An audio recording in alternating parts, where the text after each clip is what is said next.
Hey YouTube, welcome back. We just finished pushing all the way to rank 1 on the hardcore solo ladder in last Epoch. So going into this is the Necromancer weekend. So if you're not familiar with these races, you need to pick one of those 3 skills, Wraiths, Skeleton Mage, and Abomination, and we pushed the character as far as we can in the arena within a 3.5, maybe 4 day span over a long weekend. So for this weekend, I chose to play a Summon Wraith build. So you might have seen a build going around YouTube. Dread from Epic Builds highlighted a build from Woukje, who is a member of the last Epoch community on Discord and Twitch, and she had put together a Summon Wraith character using Usurper's Mandate, and it's kind of like alternatingly using Usurper's Mandate or Aberrant Call, depending on which one you have, how much defense you want, how much sustain you want, things like that. So the basics of this build is that we take Summon Wraith and we give it the best minion AI you've ever seen by making it stationary. And it turns out, when a minion's stationary, it can't wiggle around and mindlessly chase monsters that are walking past it. Instead, it just stands there like a turret and shoots things with perfect AI. The rest of the build is kind of some degenerate stuff, but as it turns out, as I've been learning about the Necromancer Mastery, most of the things in the Necromancer Mastery are pretty degenerate. But the 2 main interactions are all the damage coming from stationary Fire Wraiths. And yeah, they're Fire Wraiths, but they do a lot more necrotic damage than they do fire, but that's beside the point. And the second interaction is Dread Shade and Volatile Zombie. So we'll go over this when we get there, but basically Volatile Zombie is giving us an awful lot of ward from a node called Vital Ward. And because of Dread Shade and because of Awakening Presence, we can spawn a ton of Volatile Zombies. So our health is just regeneration, comes in from our mastery, and some potions, and then all of our ward comes from this.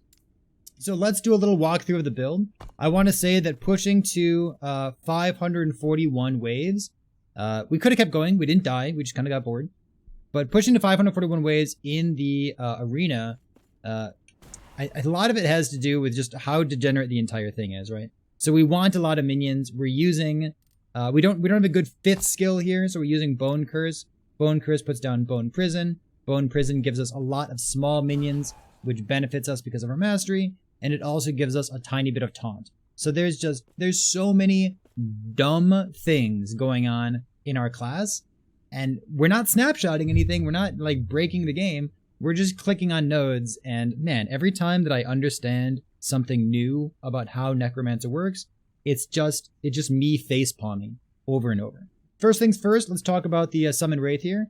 So we are using a Aberrant Call, which gives us +2 to Summon Wraith. It's between 1 and 3. And then we also have a Logi's Hunger, which gives us +2 to fire minion skills. It needs to be ranged. It can't be Putrid, because Putrid poison enemies, and poison doesn't crit. So because we want to be a ranged, turret, stationary, Summon Wraith build, we need to go fire, and Logi's, the amulet, happens to work really well with that. So we've got a 1 point and 1 point just to make them stationary. It also gives them 100% more damage for some reason. And then we have necrotic damage leech, and there's a lot of necrotic damage in their own tree. And remember, Dread Shade gives them flat necrotic damage. There's also some flat damage that comes in from our mastery. 2 points in travel for Wraithbringer. We have 3 points down here in Delay the End. Our Wraiths lose a lot of life very quickly because of the unique staff that we're using. So having 3 points in here felt pretty good. We had 1 point, and then as we get more and more levels, we filled in the 2nd and the 3rd point here. So these are some of my last points that I filled in the skill tree. Next up, we have 3 points in crit and 3 points in crit, because crit is a great way of scaling damage. Next up, let's talk about things that aren't degenerate. So let's go Transplant. Transplant, we're basically numlocking this, because we guzzle mana so flipping hard in this build. I was talking to other people who were playing this build. 15 mana regenerated per second did not feel like enough. They and I agreed with that. 18 felt pretty good. 20 felt pretty good. My current character that I'm playing here has 25 mana regenerated per second, which is so much mana regen. And then we're also, honestly, I was numlocking Transplant during Arena and during the Monolith pushes. But I was numlocking Transplant in order to get mana restored on a cooldown. 2 or 3 points in here, depending on what feels good to you. But this is another great source of our mana. The other things that we're using Transplant for, we have all of the nodes up here, every single one, for Bone Armor, which is a nice bit of defense. We have 1 point here to give us extra minions, because minions are good.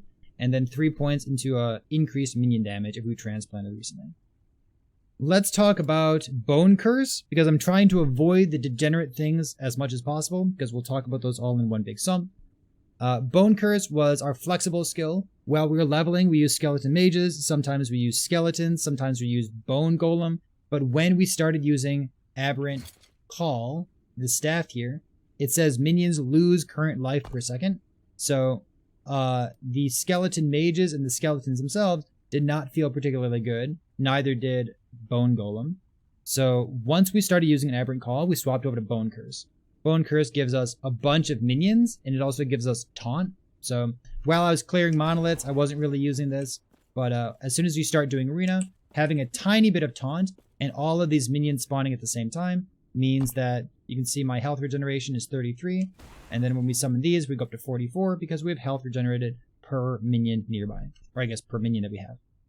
Let's talk about Dreadshade next. Dreadshade's the 4th skill that we're using here. We have travel points over into Grim Fate. Grim Fate just gives us a big more damage multiplier, and it gives us a nice AoE, so that when we summon a minion, we put a Dreadshade on it with this large AoE, where all the minions in that AoE benefit from the more damage, which feels good. You could put a Symbiotic Apparition point here if you wanted to give yourself more cast speed, because Dreadshade gives cast speed, and then cast speed affects you. That would be pretty good. We're going to start edging into the degenerate part of this build, which it's kind of offensive. I didn't understand how this node works, but let me explain it to you. Beyond Death is the node on the very top left of Dreadshade. It says, when a minion targeted by Dreadshade dies, you have a chance to summon a Volatile Zombies from its corpse. It says summon. It doesn't say cast. It doesn't tell you whether it uses the mana cost or not. And it says a Volatile Zombies, so it's kind of unclear whether it's one or multiple or all of them or something. So I did not understand how this works because my brain reads English sentences in a very, very literal way. Here's how it actually works. When a minion dies, you cast the entire Volatile Zombie skill tree without paying its mana cost. Which means that when one minion dies, you can summon 5 minions from it, because you have 1 plus 4 from the Dreadful Horde node, and the mana cost that the mana cost that comes from this, and the mana cost that comes from this Shepherd of Thralls on the very far right side, you don't pay either of those. So what happens is you can summon all these boyos, and if you Dreadshade one of them, well, when they die, you're going to see this 5 number up here. Well, now I have 6 of them, and I can Dreadshade another one of them, and then when this one dies, we have 5 here, and now we have another 6, and we've also summoned all these parasites to go along with it, and because we have health regeneration per minion, we'd like to have as many minions as possible, so we have all these parasites, we have all this summoned zombies. It's a little bit stronger than it should be. There are more degenerate things that you can do with this. You might have heard of a build called Necro Bomber, but holy moly, this is just absolutely absurd. So what are the important parts of Volatile Zombie here? Well, we have the plus 4, so 4 plus 1, we have 5 zombies being summoned. When a zombie dies, we have Corpse Parasite. We also have some kill threshold over here, 16% kill threshold is huge. When an explosion happens, it also summons a Skeleton Vanguard, which is another minion that benefits our health regeneration, our armor, and it's just like another thing that can hit enemies and benefit from all of our scaling. And then, as I move my face, we have some more degenerate nodes down here. If you scale minion life, you also get more life whenever the zombies die, and then you can generate an absolutely absurd amount of ward. We are generating maybe 2,000 ward, and if we're in the middle of combat, maybe up to 5,000 or 6,000 ward. If you want to be really degenerate, you can get 50, 60,000 ward out of this node and specking your character into ward retention, cast speed, mana regeneration, things like that. The last node here is something that I did not spec into this node until I had a really, really good mana situation. I picked this up at like level 92 or 93. Once I had tons of mana, once I had an Aberrant Call, once I had Transplant spec'd up here for the mana restoration as well. So this node guzzles your mana. However, it does give you more Volatile Zombies, and those Volatile Zombies, while not proccing off Volatile Zombies and Corpse Parasites themselves, they will proc off things like this Skeleton Vanguard and the rest of the minions in your build. So we just have more zombies, more ward, more kill threshold, more things hitting, and it's very, very strong. So those are the 5 skills. Let's talk about the mastery real quick. There's not much interesting stuff going on here. We have some normal looking nodes, some intelligence and vitality and minion cast speed. We're going to scale minion cast speed, minion spell damage as much as possible. Attack speed doesn't really matter for us.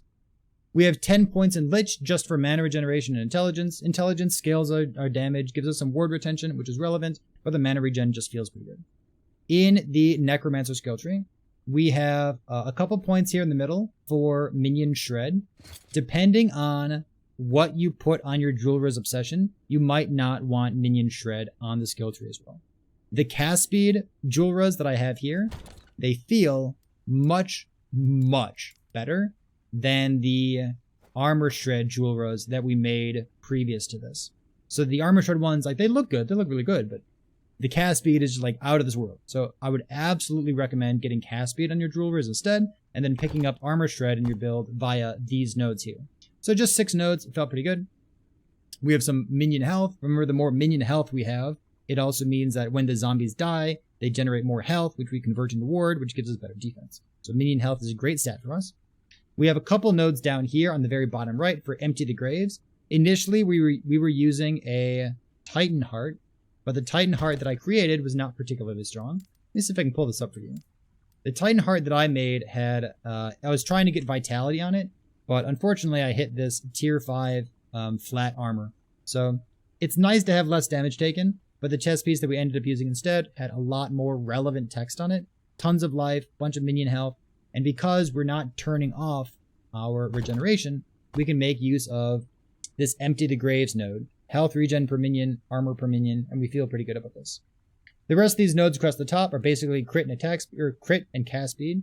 So cast speed, crit, intelligence, crit multi, and chill. So these are all excellent nodes for us. We like as many points as as possible. So the last node here is Moonlight Pirate. This is just a bunch of flat damage added to our minions, which gets multiplied across all of the other minions that we have. For the gearing, we have a pretty straightforward set of items. We'd like to have 3 legendaries in particular. If you could work in a Titan Heart with like a bunch of life, or maybe shared minion crit, that would be good as well. But I kind of like having the regeneration, so I'm kind of happy that we don't have a good Titan Heart, because I like using this Immortal Plate that we have here instead. So the stats that we're looking for, the prefixes for our helmet and our body armor should be shared crit, so for the minion, increase critical strike chance as much as possible. And then we probably want as much minion health across those 2 stats as possible as well. If we could seal something, we might seal +1 Wraith. You could seal maybe some cooldown recovery speed so that you could transplant more often, because every time you transplant, you're going to get mana back from the node on the top right. So those are the kinds of things you can think about. For the suffixes, we just want as much health as possible. The 2 rings, because we're playing a minion build, we want to be using these turquoise rings. We could use other rings, but really the implicit modifier, if it's rolled well, is so good for turquoise rings that's really what we're looking for. Intelligence gives us % increased damage, and it also gives us ward retention. So I think your ideal prefixes would be intelligence and mana regeneration, and the suffixes are whatever you can get.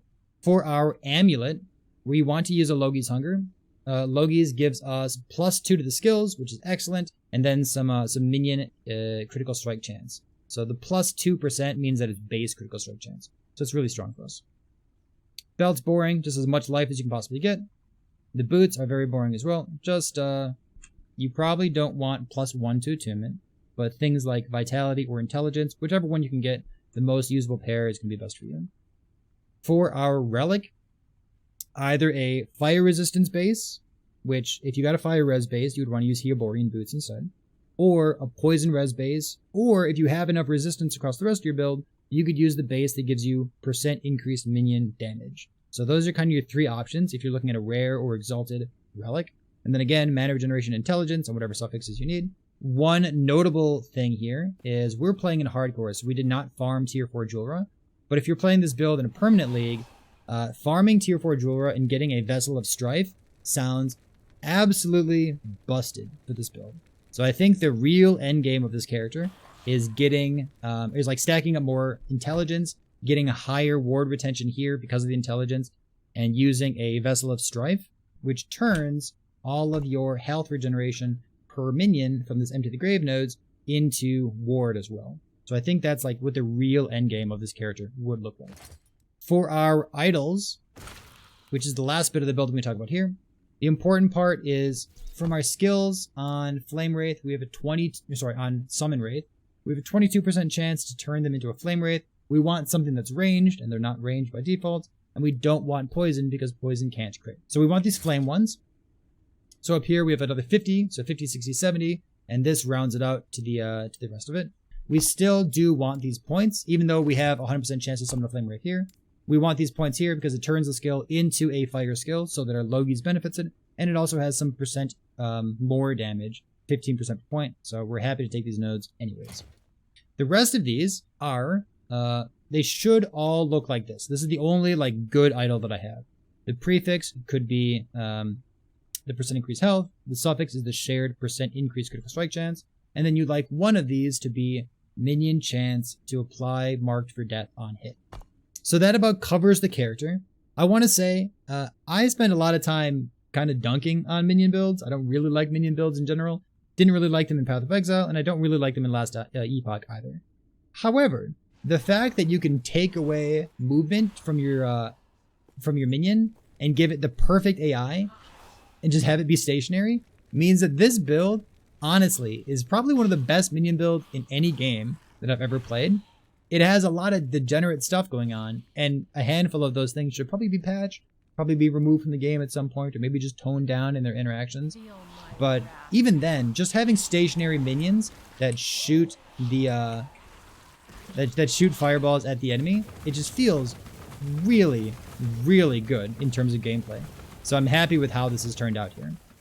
So that about does it for the build. It feels good that we've had 2 builds now that hit rank 1 in hardcore solo. We had one with the most busted, perfectly normal EQ shaman that we played in the past. If you want to see the Culnavar's EQ build, you can go check out YouTube and find that build. But it's nice that we're now at 541 and we've beaten everyone else. So it's just, it's a good place to be. If you have questions, you can always drop by Twitch, twitch.tv/ParryThePig if you want to hang out, talk about this build, or talk about maybe your own builds as well and how Arena's been treating you. You can also leave comments here in the comment section of the YouTube video, and I'm pretty good about responding to those. So, thanks for being here. I appreciate it, and I'll see you next time.